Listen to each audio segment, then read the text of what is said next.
Bismillahirrahmanirrahim. Assalamualaikum warahmatullahi wabarakatuh. Bertemu lagi dengan Ibu di video pembelajaran IPA kelas 8 semester 1.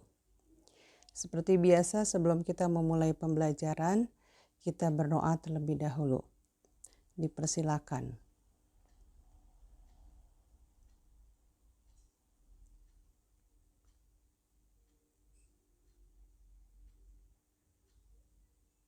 Amin ya rabbal alamin. Baiklah anak-anakku, Ibu harap pada kesempatan kali ini kalian dalam keadaan sehat walafiat sehingga bisa mengikuti video pembelajaran kita yang akan kita pelajari pada pertemuan kali ini, yaitu sistem peredaran darah manusia. Kompetensi dasarnya yaitu menganalisis sistem peredaran darah pada manusia dan memahami gangguan pada sistem peredaran darah serta upaya menjaga kesehatan sistem peredaran darah. Nah, coba apakah kalian pernah melihat orang yang melakukan transfusi atau donor darah? Nah, untuk apakah darah yang didonorkan tersebut? Apa pentingnya darah bagi kehidupan? Organ apa saja yang berperan dalam sistem peredaran darah manusia? Apa saja penyakit atau kelainan yang berhubungan dengan sistem peredaran darah?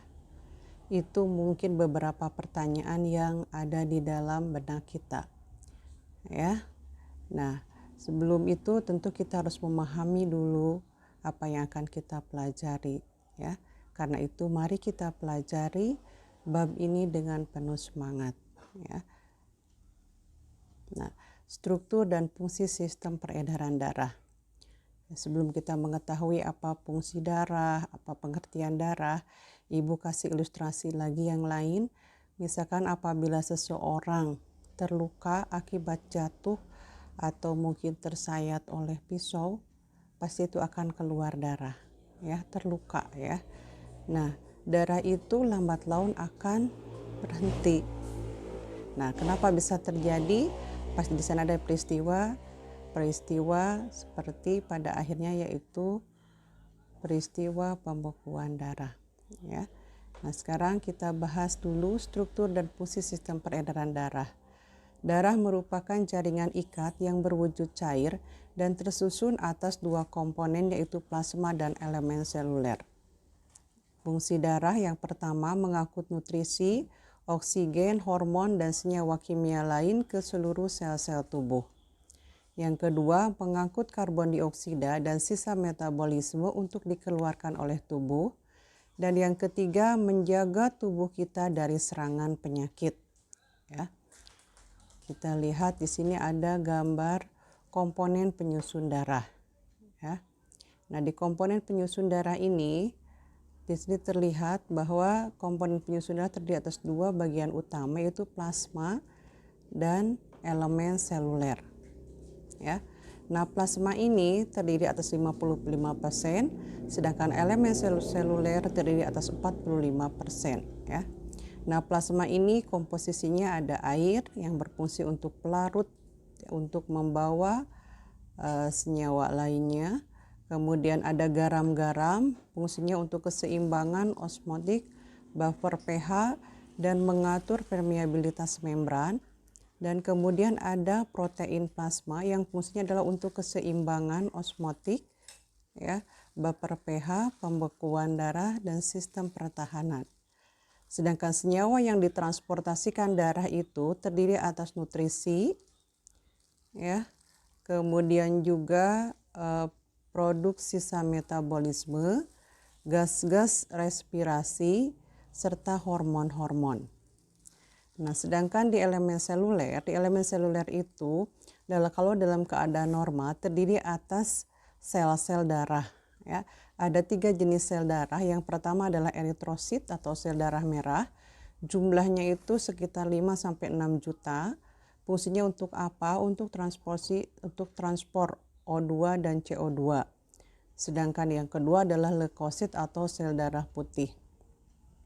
Di sel darah putih ini kita bisa lihat ada 5 jenis. Ada yang disebut dengan basofil, neutrofil, eosinofil, ada limfosit, dan ada monosit. Ya. Nah, fungsi leukosit ini adalah untuk pertahanan dan untuk kekebalan. Kemudian jenis yang ketiga yang terakhir adalah trombosit. Jumlah di dalam tubuhnya itu sekitar 250.000 sampai 400.000. Fungsinya adalah untuk pembekuan darah. Nah, sekarang kita lihat seperti apa komponen utama penyusun darah. Ya, ini tadi yang disebut dengan plasma darah 55%. Kemudian ada keping darah, trombosit. Kemudian ada sel darah putih, leukosit, dan ada sel darah merah atau eritrosit. Ya, coba kalian perhatikan bentuknya masing-masing. Ya, antara sel darah merah, sel darah putih, dan keping darah. Ya, kita lanjutkan. Nah, sekarang kita bahas satu persatu ya. Di plasma darah tadi terdiri atas 91,5% air atau H2O dan 85% zat-zat terlarut ya. Tadi zat-zat terlarutnya sudah dibahas sebelumnya. Di sini ada zat-zat lain yang termasuk ada protein ya. Kemudian juga sampai kepada sisa metabolisme ataupun oksigen. Ya, karbon dioksida ya maksudnya. Kemudian, nah plasma darah ini merupakan cairan ekstraseluler yang mengandung zat-zat yang terlarut ya. Mungkin ada di antara kalian yang sudah mengikuti kegiatan ekskul kelompok ilmiah remaja ya, di kelas 7 sudah melakukan percobaan seperti ini. Jadi untuk memperlihatkan komponen penyusun darah ya. Sebetulnya eksperimennya sangat sederhana, ada air, ada minyak kelapa, dan ada oli ya. Jadi yang pertama dimasukkan adalah oli ya sekitar 5 ml, kemudian ada minyak kelapanya 5 ml, kemudian yang terakhir dimasukkan air ke dalam tabung reaksi ini. Kemudian dikocok, disentrifugasi secara merata, jadi si tutupnya itu dengan menggunakan jempol tangan kita yang ditempelkan kepada tabung reaksi, kemudian kita guncang-guncangkan atau sentrifugasi, kemudian kita diamkan dan akhirnya terbentuk seperti ini ya. Nah, ternyata setelah didiamkan beberapa saat, di bagian atas itu ada yang disebut dengan plasma ya, plasma darahnya. Kemudian nanti ada yang bagian tengah itu adalah sel darah putih dan trombosit, dan sel darah merah berada di bagian bawah. Ya, itu adalah hasil eksperimen sederhana yang bisa kita lakukan ya. Kemudian plasma darah ini, nah ini hasilnya tadi sudah diinformasikan. Apa sih fungsi plasma darah ini? Di sini dikatakan ada sebagai antibodi ya. Kemudian juga pengangkut oksigen, pengangkut hasil oksidasi ya untuk dibuang melalui zat ekskresi ya, alat-alat ekskresi. Kemudian juga menjaga dan mengatur suhu tubuh ya, serta untuk mengangkut air dan menyebarkannya ke seluruh tubuh. Kemudian yang B ini adalah sel-sel darah, bahwa darah itu tersusun atas 55% tadi plasma darah dan 45% sel-sel darah ya. Secara normal lebih dari 99% sel darah itu tersusun atas eritrosit. Ini tadi sudah jelas, eritrosit ini yang berwarna merah ya. Kemudian ada leukosit dan ada trombosit atau keping darah ya. Kita lanjutkan. Nah, sekarang kita ingin tahu apakah perbedaan sel-sel darah itu. Bisa dilihat dari ukurannya ya. Eritrosit 7,5 meter, leukosit 5 sampai 9 meter, dan trombosit 2 sampai 4 meter. Kemudian dilihat dari jumlahnya, kalau eritrosit itu sekitar 5 juta per milimeter kubiknya, 5 sampai 6 ya juta. Kemudian kalau leukosit kurang lebih 7.000 per milimeter kubik. Kemudian kalau trombosit kurang lebih 300.000 per milimeter kubik ya. Strukturnya pada eritrosit itu tanpa nukleus, mempunyai hemoglobin. Sedangkan pada leukosit mempunyai nukleus tanpa hemoglobin. Pada trombosit tanpa nukleus dan tanpa hemoglobin. Kemudian dilihat dari bentuknya.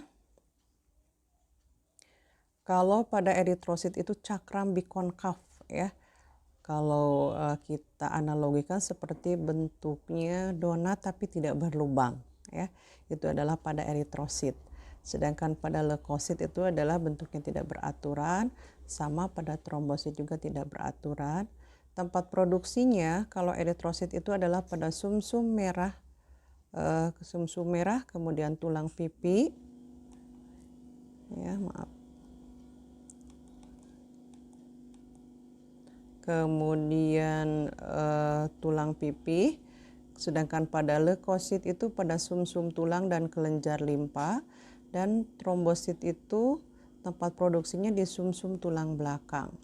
Adapun fungsinya, kalau eritrosit membawa oksigen dari paru-paru ke seluruh tubuh dan CO2 dari seluruh jaringan tubuh ke paru-paru, sedangkan fungsi leukosit adalah sebagai fagosit, memakan kuman, dan limfosit menghasilkan antibodi untuk membunuh kuman.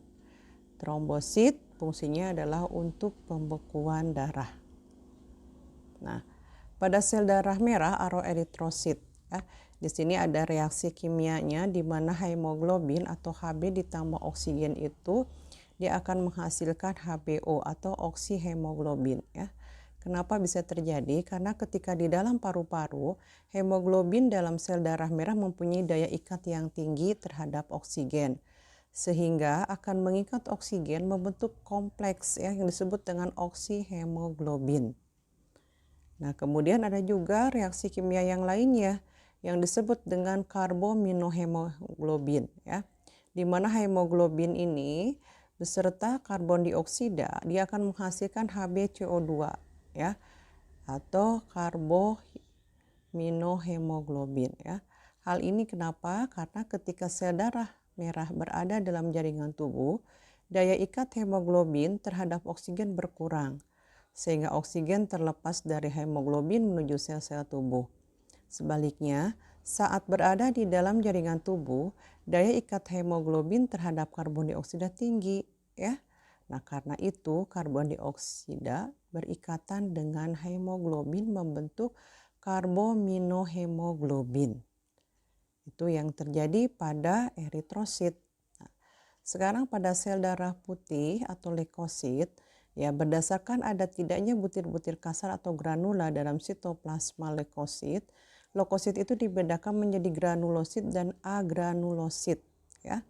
Nah, apa arti granulosit? Berarti dia memiliki butir-butir kasar atau granula ya.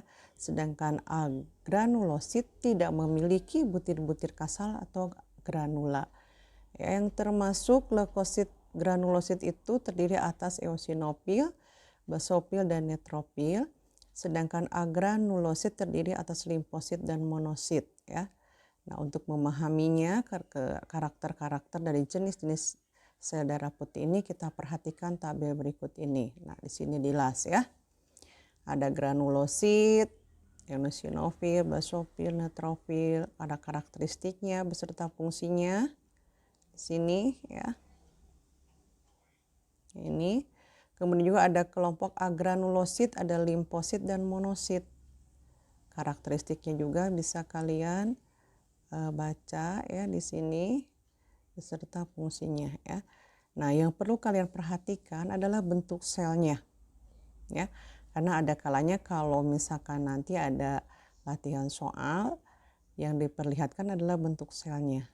Kalian harus bisa mengidentifikasi bagaimana karakteristik dan fungsinya ya. Ini eosinofil katanya bergranula berwarna merah. Fungsinya adalah pada reaksi alergi terutama infeksi cacing ya. Kalau yang basofil warnanya biru ya, berfungsi pada reaksi alergi juga. Nah, kemudian kalau neutrofil disebut juga dengan PMN, polimorfonukleor ya, berfungsi sebagai fagosit menyerang patogen ya. Nah, kemudian limfosit ini yang agranulosit ya, terdiri atas sel T dan sel B. Keduanya berfungsi untuk imunitas dan kekebalan tubuh. Sedangkan yang terakhir, monosit, adalah leukosit yang berukuran paling besar, berfungsi untuk mencerna sel-sel yang mati atau rusak dan membantu sistem kekebalan tubuh ya. Nah, sekarang bentuk trombosit tadi sudah dikatakan beraneka ragam ya. Ada yang bulat, oval, dan memanjang. Trombosit ini tadi tidak berinti dan bergranula ya. Keping darah ini tentu saja sangat berhubungan dengan proses mengeringnya luka. Sehingga tidak heran jika ada yang menyebut keping darah ini dengan sel darah pembeku ya. Jadi tadi sudah Ibu informasikan di awal, apabila seseorang terluka ya, maka bagian yang lukanya itu kalau dalam keadaan normal lambat laun akan terhenti. Kenapa bisa terhenti? Salah satunya karena ada peran daripada trombosit ini ya. Nah, untuk lebih jelasnya kita lihat peristiwa proses pembekuan darah ini ya. Nah, ini bisa dilihat. Ini bisa dilihat ya. Nah, jadi sesaat setelah bagian tubuh terluka, trombosit itu akan pecah. Trombosit akan pecah. Kenapa? Karena dia bersentuhan dengan permukaan kasar dari pembuluh darah yang luka. Ya. Nah, pada trombosit ini terdapat enzim trombokinase atau tromboplastin. Ini pada trombosit yang pecah. Nah, enzim inilah ya atas bantuan atau atas peran daripada vitamin K dan ion kalsium bisa mengubah protombin menjadi trombin. Ya. Trombin ini dia akan mengubah fibrinogen atau protein darah menjadi benang-benang fibrin. Nah, benang-benang fibrin ini ya, dia itu akan menjaring sel-sel darah ini ke sini ke atas, sel-sel darah sehingga luka tertutup dan darah tidak menetes kembali. Ya. Itu adalah proses pembekuan darah. Ya, kita lanjutkan. Nah, sekarang kita bahas mengenai golongan darah. Coba di antara kalian siapa yang belum tahu apa golongan darahnya? Ya. Jadi mulai sekarang kalian kalau misalkan belum mengetahuinya segera cek ke laboratorium untuk mengetahui golongan darah kalian ya. Nah, darah itu dikelompokkan menjadi sistem ABO ya, sistem Rhesus atau RH dan sistem MN. Nah, sistem ABO dan RH ini merupakan sistem penggolongan darah yang sering digunakan ya. Nah, berdasarkan sistem penggolongan darah ABO, darah dikelompokkan menjadi 4 golongan darah. Ada A, B, AB, dan O. Pembagian ini dilakukan karena adanya perbedaan agglutinogen atau antigen pada permukaan membran sel darah merah atau eritrosit dan antibodi atau agglutinin pada plasma darah. Ya. Nah, kita lihat karakteristik golongan darah ABO itu. Ya, jadi AB, A, B, AB, dan O. Nah, jika seseorang misalkan bergolongan darah A ya, maka antigen yang dimilikinya adalah A, sedangkan antibodinya adalah beta ya. Nah, kalau seseorang bergolongan darah B, antigen yang dimilikinya adalah B, antibodinya adalah alfa. Kalau yang bergolongan darah AB, antigen yang dimilikinya adalah A dan B, tetapi dia tidak memiliki antibodi. Ya. Nah, sekarang sedangkan yang bergolongan darah O, dia tidak memiliki antigen, tetapi dia memiliki antibodi alfa dan beta. Ya. Ini secara teoritis ya. Nah, sistem penggolongan darah Rhesus dapat digolongkan menjadi 2. Ada Rhesus positif RH+, dan ada Rhesus negatif atau RH-. Ya. Nah, golongan darah seseorang itu dikelompokkan berdasarkan 2 sistem.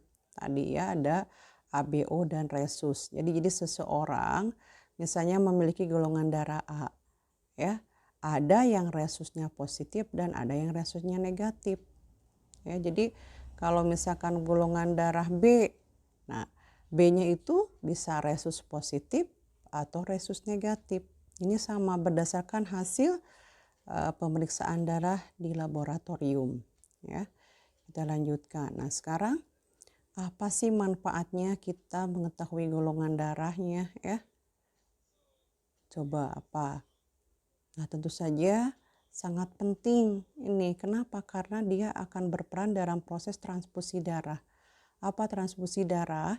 Transfusi darah itu adalah proses pemindahan darah dari donor atau pemberi ke resipien atau penerima. Jadi ada dua istilah, ada donor yang memberi dan resipien yang menerima. Nah, jika seseorang mendapatkan transfusi, ya, darah dari donor yang golongan darahnya berbeda dengan golongan darah resipien, ini akan menimbulkan bahaya bagi resipien. Kenapa? Karena darah resipien dapat mengalami pembekuan atau penggumpalan dan bisa menyebabkan kematian. Oleh karena itu, dalam transfusi darah harus disesuaikan jenis golongan darahnya, baik golongan darah ABO maupun resusnya. Ya. Nah, untuk lebih jelasnya mengenai golongan darah ini kita lihat tabel berikutnya, ya. Nah, di sini ada golongan darah resipien dan donor. Ya. Nah, misalkan yang menerimanya atau resipiennya adalah O. Ya. Maka yang bisa mendonorkannya hanya ada satu pilihan, yaitu dari golongan darah O aja, ya. Nah, sedangkan yang resipiennya bergolongan darah A ada dua pilihan, ya, untuk donornya itu dari A atau dari O, ya. Sedangkan untuk yang bergolongan darah B itu ada dua pilihan, yaitu yang bergolongan darah B dan ada yang dari darah yang bergolongan O, ya. Nah, sekarang ada yang bergolongan darah AB ini, ya bisa ada 3 pilihan. Dari golongan darah AB, golongan darah A atau B, dan dari golongan darah O. Ya. Nah, kalau berdasarkan tabel ini, kita lihat, ya, di sini ada golongan darah, ya. AB ini dapat menerima darah dari resipien golongan darah apapun. Ini yang paling bawah, ya. Ada dari golongan darah AB, A atau B, dan O. Karena itu golongan darah AB disebut dengan resipien universal, ya. Itu. Nah, sedangkan golongan darah O ini, ya, nih, dapat menjadi donor bagi semua golongan. Coba kalian perhatikan, O, ya, di sini O, di B juga O, dan di sini yang terakhir di AB juga ada O, ya. Nah, jadi karena golongan darah O ini dapat menjadi donor bagi semua golongan darah atau golongan darah O itu sendiri, oleh karena itu golongan darah disebut dengan donor universal, ya. Jadi kalau AB itu resipien universal, sedangkan O adalah donor universal. Ya, ngerti sampai di situ? Jadi segera bagi mereka yang belum mengetahui golongan darahnya, pergi ke laboratorium untuk mengeceknya, ya. Oke, kita lanjutkan. Nah, sekarang jantung dan pembuluh darah. Ya, ini adalah organ daripada sistem peredaran darah manusia, ya. Nah, jantung itu terletak di dalam rongga dada sebelah kiri, berfungsi untuk memompa darah ke paru-paru dan ke seluruh tubuh. Kemudian juga mengangkut nutrisi dari makanan yang dicerna beserta oksigen untuk mengatur suhu tubuh dan membawa zat sisa ke organ sistem ekskresi. Itu dalam jantung, ya. Nah, ini ada gambarnya. Ada aorta yang paling besar, ada arteri pulmonalis, pulmo itu adalah paru-paru, ya. Kemudian ada atrium, atrium itu adalah serambi. ada vena pulmonalis ya. Kemudian ada katup ini, kemudian ada ventricle atau bilik kiri. Nah, ini tolong kalian perhatikan ya. Ini antara kiri dan kanan. Ini ventricle kiri, maaf. Ada ventricle kiri, ada ventricle kanan. Jadi kalian harus selalu mengingat kalau misalkan yang dimaksud ya adalah ventricle kanan, berarti di gambar itu adanya di sebelah kiri ya. Kalau yang dimaksud misalkan ventricle kiri ya, di gambar itu adanya di sebelah kanan ini. Jadi boleh dibilang ini berkebalikan dengan anggota tubuh kita. Kenapa? Karena sebetulnya gambar itu menghadap ke kita. Jadi ibaratkan kalau kita juga berada pada posisi itu berarti akan berkebalikan ya. Ini ventricle kiri. Jadi selalu ingat ini juga sama tadi atrium kiri ya. Sedangkan kalau kalian perhatikan ini adalah anggota tubuh kita yang kanan ya, kalau menghadap ke gambar. Oke, itu tolong diingat ya. Kemudian juga di sini ada vena cava interior ya. Kemudian ada katup tricuspidalis, ada atrium kanan, ada vena pulmonalis kanan, ada katup aorta, dan ada vena cava superior ya. Nah, jadi secara umum kalau jantung itu terdiri atas 4 ruangan. Tadi ada yang disebut dengan atrium kiri atau serambi kiri, ada ventricle kiri, ada ventricle kanan, bilik kanan, dan ada atrium atau serambi kanan ya. Nah, serambi jantung terletak pada bagian atas ya. Jadi kamu jangan ketukar, ini disebut dengan bilik, misalkan yang atas bagian bawah ini yang serambi, salah. Jadi yang berada di bagian atas itu adalah serambi, dan ini yang di bagian bawah adalah bilik atau ventricle ya. Kita lanjutkan.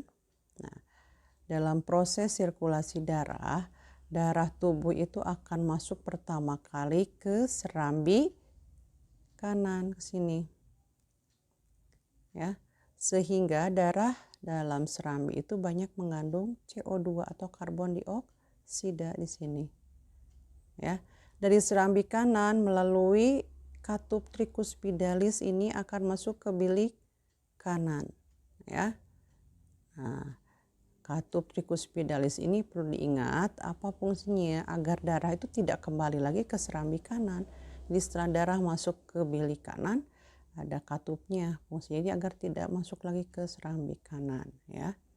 Nah, darah yang ada di bilik kanan ini dipompa oleh bilik kanan melewati arteri pulmonalis ya. Arteri pulmonalis menuju ke paru-paru agar CO2 dalam darah terlepas dan terjadi pengikatan oksigen ke paru-paru sana keluar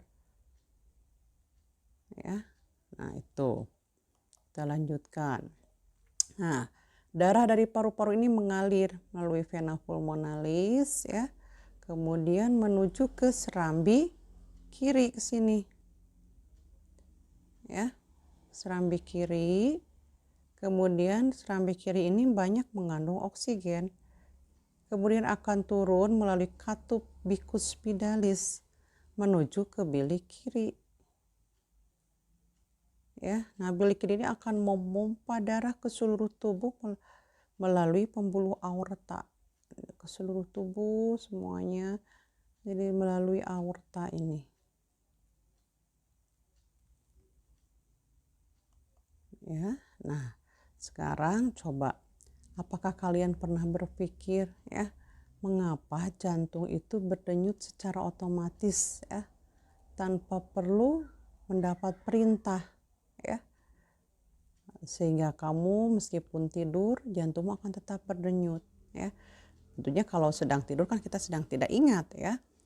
Nah, itu coba renungkan apa yang terjadi jika untuk setiap berdenyut kamu harus memerintah jantung berdenyut. Jadi ketika kamu sedang tidur juga harus memerintahkan ayo berdenyut. Sekarang tidak seperti itu ya. Nah, tentu saja jika jantung harus berdenyut berdasarkan perintahmu, saat kamu tertidur jantung akan berhenti berdenyut ya karena kita tidak sadar. Nah, sehingga tidak dapat memompa darah ke seluruh tubuh. Hal ini mengakibatkan sel-sel tubuh tidak mendapat pasokan oksigen, nutrisi dan zat-zat sisa metabolisme ya tidak dapat diangkut oleh darah. Nah, kalau sudah terjadi seperti ini apa yang akan terjadi? Ya. Manakala sudah tidak ada pasokan oksigen lagi ke dalam tubuh kita. Yang ada apa? Bisa saja terjadi kematian ya pada diri kita. Nah, sekarang kita lanjutkan ke pembuluh darah. Bahwa pembuluh darah ini dibedakan menjadi 3, ada disebut dengan pembuluh nadi atau arteri. Ya, ini arteri. Kemudian ada pembuluh balik vena. Dan ada pembuluh kapiler ini. Ya. Ini. Otot polosnya ada jaringan ikat sama di arteri, kemudian di vena juga sama. Ada otot polos dan ada jaringan ototnya. Ya, jadi ada 3 jenis, ada pembuluh nadi atau arteri, pembuluh balik atau vena dan pembuluh kapiler. Kita lanjutkan. Nah, kita harus tahu apa perbedaan di antara arteri dan vena ya. Jadi kalau dilihat dari tempatnya, kalau arteri ini agak tersembunyi ya di dalam tubuh. Sedangkan pembuluh balik atau vena itu dekat dengan permukaan tubuh tampak kebiru-biruan. Nah, vena ya jadi bisa kita identifikasi kalau kita melihat misalkan pergelangan tangan kita. Kalau warnanya kebiru-biruan itu adalah berarti pembuluh balik atau vena. Kalau arteri itu bagian dalam, tersembunyi, agak tersembunyi ya. Nah, sekarang lihat dari dinding pembuluhnya. Kalau pada arteri itu tebal, kuat, dan elastis, sedangkan pada vena tipis dan tidak elastis. Ya, itu. Kemudian aliran darahnya, kalau arteri meninggalkan jantung, kalau vena menuju jantung. Nah, kalau dilihat dari denyutnya, kalau denyut nadi itu akan terasa, ya. Sedangkan pada vena tidak terasa. Nah, kalau kita mau berolahraga kan di awal, ayo misalkan periksa denyut nadinya. Kenapa? Kan akan terasa, ya. Hanya dipegang melalui jari-jari tangan kita juga, itu adalah pada pembuluh nadi. Kemudian katupnya.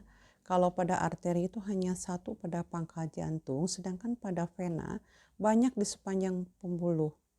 Ya, nah kalau pada pembuluh nadi darah yang keluar itu memancar, sedangkan pada vena darah tidak memancar. Jadi kalian bisa membedakannya dari pembeda yang tadi disebutkan, mulai dari tempat, dinding pembuluh, aliran darah, denyut, katup, dan darah yang keluar.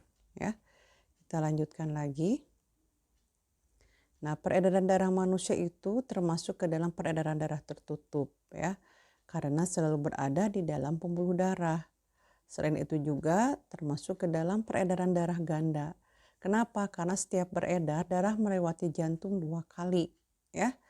Nah, di peredaran darah ganda ini dibedakan menjadi peredaran darah kecil ya, di mana peredaran darah itu dimulai dari bilik kanan menuju ke paru-paru dan kembali ke serambi kiri. Ingat, patokannya bilik kanan, paru-paru, serambi kiri. Itu peredaran darah kecil ya. Sedangkan peredaran darah besar, jadi dia berawal dari jantung bilik kiri ke seluruh tubuh, kemudian kembali lagi ke serambi kanan ya. Nah, ini jangan sampai tertukar. Jadi yang perlu kalian ingat, jadi dari mana dimulainya dan berakhir di mana ya. Kemudian apa yang ditujunya. Ya, jadi ingat, kalau pada peredaran darah kecil bilik kanan, paru-paru, serambi kiri. Ya, bilik kanan, serambi kiri, paru-paru yang ditujunya. Kemudian kalau peredaran darah besar dari bilik kiri ya ke seluruh tubuh, itu tujuannya. Kembali lagi ke jantung, ke serambi kanan. Ya, ini biasanya kalau diberikan pertanyaan, misalkan berupa pilihan ganda, suka ketukar-ketukar ya. Jadi kalian tolong ingat, pilih kanan, paru-paru, serambi kiri. Jari kiri, seluruh tubuh, serambi kanan. Oke? Kalian paham? Ya, kita lanjutkan. Nah, ini di sini. Tadi kalau peredaran darah kecil dimulai dari bilik kanan, ya, ke paru-paru, ya, paru-paru ke sini, nih, paru-paru ke nomor 3, kemudian ke nomor 4, kembali ke serambi kiri, ya, itu yang peredaran darah kecil. Sedangkan yang peredaran darah besar dimulai dari bilik kiri ke seluruh tubuh, ya, ini ke seluruh tubuh, ya. Kemudian dia kembali kemana? Ya, ke seluruh tubuh. Misalkan ibu ke sini, atas ini, dia kembali ke serambi kanan. Itu adalah peredaran darah besar. Ya, oke, kita lanjutkan. Nah, sekarang frekuensi denyut jantung, ya. Itu jadi kalian mungkin pernah tadi kata ibu di pembuluh nadinya memegang denyutnya, ya, itu. Nah, ternyata hal ini akan memengaruhi frekuensi jantung. Ada beberapa faktornya, misalkan ada kegiatan atau aktivitas tubuhnya. Jadi kalau yang melakukan aktivitas itu dia akan lebih cepat frekuensi jantungnya daripada orang yang hanya berdiam diri, ya. Yang kedua dari jenis kelamin. Nah, kalau yang normal perempuan itu adalah 72 sampai 80 denyutan per menit. Ya. Sedangkan laki-laki hanya 64 sampai 72 denyutan per menit. Kemudian yang ketiga dari suhu tubuh. Semakin suhu tubuhnya semakin tinggi, maka akan semakin cepat denyut jantungnya. Ya. Kemudian lihat dari segi umur. Semakin bertambah umur, ternyata denyut jantungnya semakin rendah. Ya. Nah, yang terakhir adalah komposisi ion. Komposisi ion ini harus seimbang. Jika tidak, bisa membahayakan jantung kita. Ya. Jadi ada 5 faktor yang berpengaruh atau yang memengaruhi frekuensi jantung. Ada kegiatan atau aktivitas tubuh, jenis kelamin, suhu tubuh, umur, dan komposisi ion. Oke, kita lanjutkan. Nah, ini adalah yang terakhir, ya. Jadi setiap sistem organ di dalam tubuh kita ini ternyata bisa menimbulkan gangguan atau kelainan, ya. Begitu juga pada sistem peredaran darah. Nah, kita harus berupaya untuk bisa mencegah dan menanggulanginya, ya. Nah, di sini ada gangguan atau kelainan pada sistem peredaran darah dan upaya untuk mencegah serta menanggulanginya. Yang pertama, jantung koroner. Ini terjadi jika arteri koronaria tidak dapat mensuplai darah yang cukup ke otot-otot jantung. Arteri koronaria ini merupakan pembuluh darah yang mensuplai nutrisi dan oksigen ke otot-otot jantung. Ya, nah, ini penting. Apa upaya pencegahannya? Melakukan olahraga, istirahat yang teratur, menjaga pola makan sehari-hari, dan menghindari minuman beralkohol. Ya, itulah jantung koroner. Ya, kemudian menghentikan kebiasaan merokok, menghindari stres berlebihan, dan menjaga berat badan dalam kondisi ideal. Ya. Kemudian gangguan yang kedua adalah stroke. Wah, ini yang menimbulkan kematian, ya, pada jaringan otak. Kenapa? Karena disebabkan karena kurangnya asupan oksigen sama ke otak. Ya. Upaya pencegahannya sama dengan pada penyakit jantung koroner. Ya, tadi ada 6. Nah, kemudian yang ketiga varises. Mungkin kalian sering mendengar varises, ya. Ini keadaan di mana pembuluh darah balik atau vena mengalami pelebaran dan terpuntir. Biasanya terjadi di daerah kaki, ya, daerah varises itu. Upaya pencegahannya apa? Sebaiknya menaikkan tungkai kurang lebih 15 sampai 12 cm ketika tidur. Ya, kemudian menghindari berat badan berlebihan, menghindari berdiri terlalu lama, ya. Kemudian berolahraga secara teratur seperti berjalan, berenang, dan senam. Kemudian menghindari memakai sepatu dengan hak tinggi. biasanya mungkin untuk ini digunakan oleh kaum hawa ya, oleh kaum perempuan. Nah, jadi suka menggunakan high heel katanya, kaki yang tinggi itu harus hati-hati. Jadi tidak boleh terlalu lama ya. Nah, yang keempat, gangguannya adalah anemia, merupakan gangguan yang disebabkan karena kekurangan hemoglobin atau kekurangan sel darah merah. Ya, anemia itu. Apa upaya pencegahannya? Banyak mengkonsumsi zat besi, makan bergizi, suplemen penambah zat besi ya. Nah, yang kelima ada hipertensi dan ada hipotensi. Hiper berarti tinggi ya, disebut juga tekanan darah tinggi ya, terjadi jika tekanan darah di atas 120/80 mm Hg. Apa upaya pencegahannya? Upayakan berat badan ideal ya. Hindari mengkonsumsi minuman beralkohol dan makanan berlemak dan mengandung kolesterol tinggi. Kemudian berolahragalah secara teratur dan menghindari kebiasaan merokok atau hindari faktor-faktor yang dapat menyebabkan stres. Itu hipertensi ya. Nah, sedangkan hipotensi disebut juga dengan tekanan darah rendah. Terjadi apabila tekanan darah kurang dari 120/80 mm Hg. Apa pencegahannya? Minum air putih dalam jumlah yang cukup banyak, antara 8 hingga 10 gelas per hari. Jangan malas itu ya, hanya minum air putih aja. Kemudian mengkonsumsi minuman yang dapat meningkatkan tekanan darah, misalnya kopi, dan mengkonsumsi makanan yang cukup mengandung garam dan berolahraga dengan teratur. Ya, nah itu adalah gangguan atau kelainan yang bisa terjadi pada sistem peredaran darah kita. Ya, kalau tadi kita simak dari materi pembelajaran kita kali ini yang dari pertama sampai terakhir, tentu kita dapat mengambil hikmah atau manfaatnya ya. Jadi apalagi ini mengenai gangguan-gangguan ini. Jadi hendaknya yang pertama tadi, kalau ibu lihat tadi dari kelima gangguan ini, ternyata yang paling baik itu harus berolahraga teratur ya, mengkonsumsi minum-minuman yang baik itu, kemudian menjaga berat badan ideal kita ya. Nah, anak-anakku, alhamdulillah selesai materinya ya.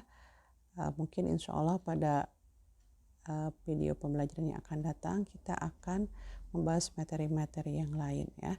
Nah, jangan lupa like and subscribe video pembelajaran ini. Terima kasih. Sekali lagi mohon maaf apabila dalam penyampaian materi ini masih banyak kekurangannya ya. Sampai jumpa di video-video pembelajaran lainnya.